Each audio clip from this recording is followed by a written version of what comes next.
Your groceries are about to get more expensive. And this time, it is not because of supply chains or droughts or corporate greed. It is because of tariffs. And the worst part is, the price increases have not even fully hit yet. Right now, the United States has imposed tariffs on imports from nearly every major trading partner.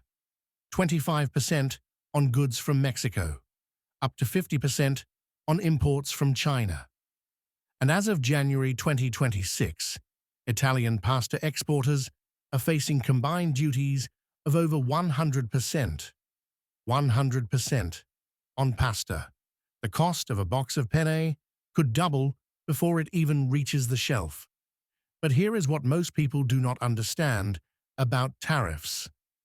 They are not paid by the country being tariffed, they are paid by American importers, who pass the cost to American distributors, who pass it to American retailers, who pass it to you.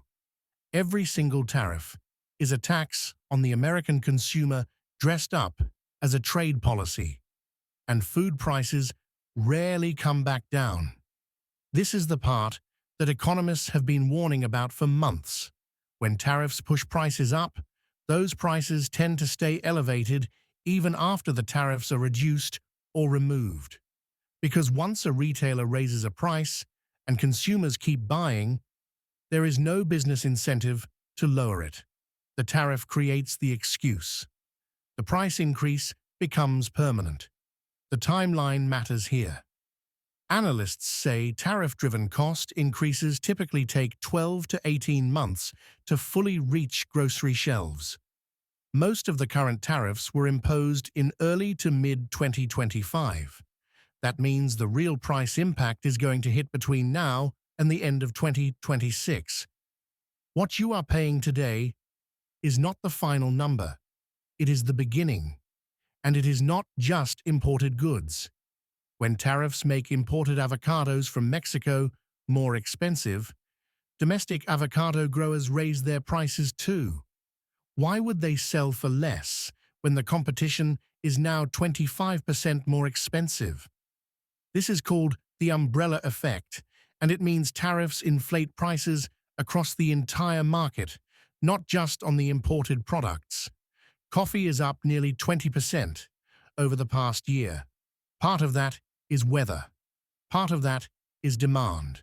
But tariffs on Brazilian coffee hit as high as 50% earlier this year. And coffee is one of the most consumed beverages in the country.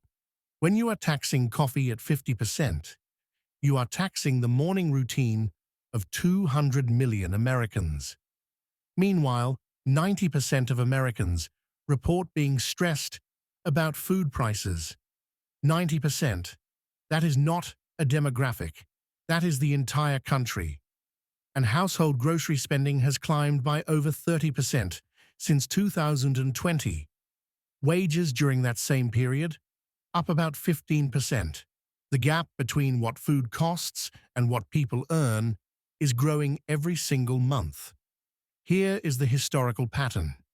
Every time the United States has implemented broad tariffs, consumer prices have gone up. In the 1930s, the Smoot-Hawley Tariff Act raised tariffs on over 20,000 imported goods. It did not protect American industry. It collapsed global trade by 66% and deepened the Great Depression. Economists across the political spectrum agree it was one of the worst economic policy decisions in American history. In 2018, tariffs on steel and aluminum raised prices for American manufacturers. Car prices went up, appliance prices went up, construction costs went up. A study from the Federal Reserve Bank of New York found that the 2018 tariffs cost American consumers $19 billion per year in higher prices and lost economic efficiency. The pattern is always the same. Tariffs are proposed as protection. They are sold as patriotic. And the bill is quietly passed to consumers through higher prices on everything from groceries to automobiles.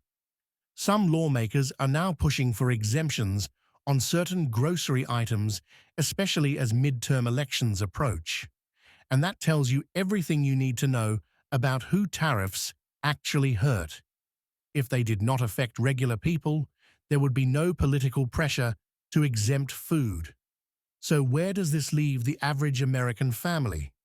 Grocery costs that have already risen 30% in 5 years.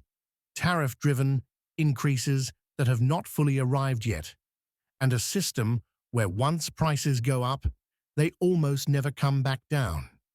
The question is not whether your food bill is going up. It already has. The question is how much higher it goes before anyone in power decides that maybe taxing the food supply of 300 million people was not the smartest idea.